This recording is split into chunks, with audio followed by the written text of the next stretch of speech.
Hello daddy నాకు మనసు ఒప్పుతలేదే. ఒక్కటి గట్టిగా ముచ్చట చెప్పి కట్టేది అంతే. నీకు నెత్తికిట ఖరాబ్ అయింది ఏంద్రా? ఒక్కటి ముచ్చట చెప్పి కట్టేది. నెత్తి ఖరాబ్ అయిందా ఊరికే? ఖరాబ్ కాలే కానీ మంచి ఒక ముచ్చట చెప్పి కట్టి. అమ్మా అత్తం ఖచ్చితంగా ఊకెందుకు చేస్తాను పిచ్చా? ఒక డాడీకి 20 అయిన అత్తం ఏమైంది? ఒకసారి డాడీకి అత్తం నేను ఖచ్చితంగా ఇగో ఇచ్చిన డాడీ చెప్పినారు ఒక 4 ముచ్చట్లు మంచిగా గిట్ల చెప్పు, అన్ని అదురుకు పెట్టుకుని నువ్వు భయపడకు, నేను కన్ఫర్మ్ మొత్తం చెప్పు.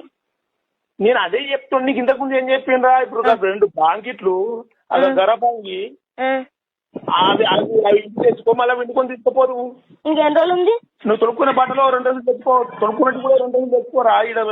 ఎట్లా వారం 10 రోజులు ఉంటావు కదా. ఇప్పుడు వారం రోజులు ఎప్పుడైనా ఉంటావు కదా నువ్వు, అది తెచ్చుకో.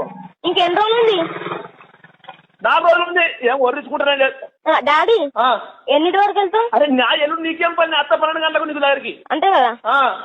డాడీ ఒక్క ముచ్చట మంచిగా చెప్పు, కన్ఫర్మ్ వస్తా అని చెప్పు. కన్ఫర్మ్ వస్తారా? నీకు అత్తని చెప్పబట్టి ఇంకేం కావాలరా? మమ్మీని హాస్పిటల్ దించేస్తావా? నువ్వు మా పనులు ఇడిచిపెట్టాలి. నేను నీ దగ్గరికి అత్త 12 గంటల వరకు వచ్చి దొరకపోతావు కదా. నేను తిని చేసి రెడీ ఉంటా. నువ్వు తిని చేసి రెడీ ఉండు. నువ్వు తినక మళ్ళీ బయటకు వెళ్ళి నన్ను కోసం ఉంచుకోకు. మా ఆవిడ తిరిగి వచ్చే వరకు లేట్ అవుతుంది. సరే సరేనా? వాళ్ళు ఎప్పుడు తోలిసినామంటే అప్పుడు తోలిసినా మళ్ళీ నాకు తెలియదు. అయ్యా నువ్వు చెప్పనా మమ్మీకి ఇక